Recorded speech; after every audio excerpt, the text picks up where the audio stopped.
صنعتی نفسیات موجودہ دور صنعت کا دور ہے۔ صنعتی ترقی کا مطلب قومی ترقی ہے۔ دور حاضر کے تمام شعبوں کی ترقی کا انحصار صنعتی ترقی پر ہے۔ صنعت یا انڈسٹری کا شعبہ انتہائی اہم شعبہ ہے، اور جتنا کوئی شعبہ اہم ہوتا ہے اتنے ہی اس کے مسائل پیچیدہ زیادہ ہوتے ہیں۔ ان پیچیدہ صنعتی مسائل کو حل کرنے اور صنعتوں کو ترقی دینے کے سلسلے میں نفسیات کی جس شاخ سے مدد لی جاتی ہے اسے صنعتی نفسیات کا نام دیا جاتا ہے۔ صنعتی نفسیات کی تعریف: صنعتوں، حرفت اور تجارت کے مسائل اور ان میں کام کرنے والے لوگوں کے مسائل کو نفسیات کے طریقوں اور اصولوں کی روشنی میں حل کرنے کا نام صنعتی نفسیات ہے۔ یہ علم صنعتی ماحول کو خوشگوار اور اجر اور اجیر کے تعلقات کو بہتر بنا کر ان کی صلاحیتوں سے بھرپور فائدہ اٹھانے میں مدد دیتا ہے۔ بروس مور پہلا ماہر نفسیات تھا جس نے صنعتی نفسیات میں پی ایچ ڈی کی ڈگری حاصل کی تھی۔ علم نفسیات کی تاریخ: نفسیات کی تاریخ انسان کی ارتقائی تاریخ ہے۔ نفسیات کی ابتدا اسی وقت ہو گئی تھی جب انسان نے اس زمین پر قدم رکھا تھا۔ ووڈ ورتھ کے مطابق علم نفسیات اتنا ہی پرانا ہے جتنا کہ انسانی شعور۔ اتنے وسیع اور قدیم علم کی تاریخ اور ارتقاء کا احاطہ کرنے کے لیے دفتروں کے دفتر درکار ہیں، مگر یہاں انتہائی اختصار اور جامعیت سے خلاصہ پیش خدمت ہے۔ ابتدائی دور تاریخ میں جس پہلے یونانی مسودے کا ذکر ملتا ہے وہ 3000 قبل مسیح کا ہے، اور اس میں بتایا گیا ہے کہ انسانی افعال کو دماغ کنٹرول کرتا ہے۔ اس تعلیم اور نظریے کے باوجود اس زمانے میں ذہنی اور نفسیاتی مسائل کو حل کرنے کے لیے خاص قسم کے جادو اور ٹوٹکوں سے مدد لی جاتی ہے۔ یونانی دور یہ دور 300 قبل مسیح سے 600 قبل مسیح تک پھیلا ہوا ہے۔ اس میں بڑے بڑے نامور مفکر پیدا ہوئے۔ اس دور میں نفسیات کو علم الروح قرار دیا گیا ہے، اور روح اور جسم کے باہمی تعلق کو بیان کرنے پر زور دیا گیا ہے۔ اس دور کے اہم فلاسفر تالیس، فیثاغورس، سقراط، ڈیموکریٹس، سقراط، افلاطون اور ارسطو ہیں۔ ارسطو کو پہلا ماہر نفسیات کہا جاتا ہے۔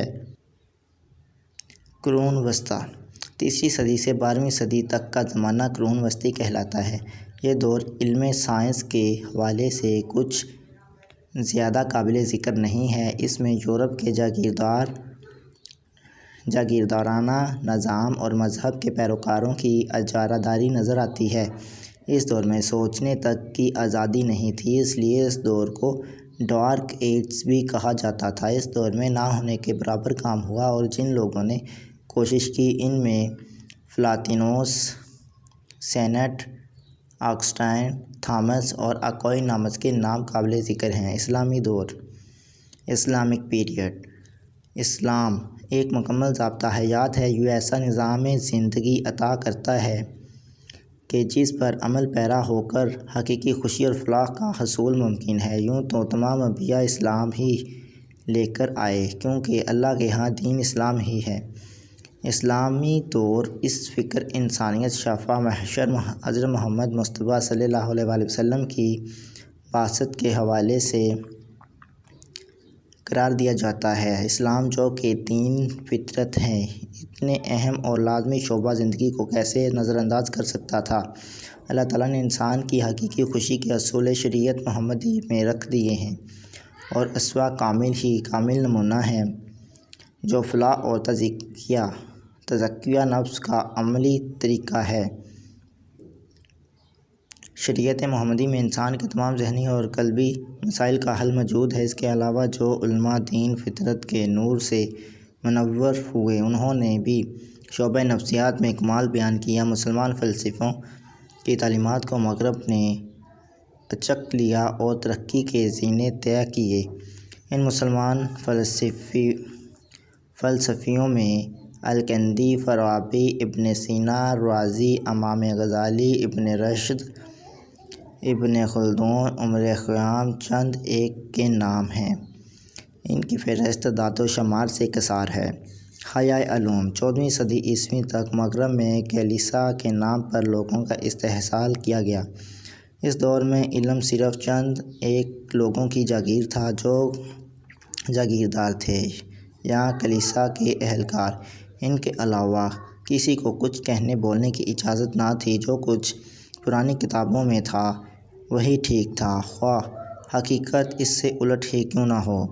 15ویں اور 16ویں صدی میں سائنسی ایجادات کا سلسلہ چل نکلا اور پھر سائنس اور فلسفہ مذہب سے الگ ہو گئے۔ اس دور کے بڑے بڑے سائنسدان کوپرنیکس،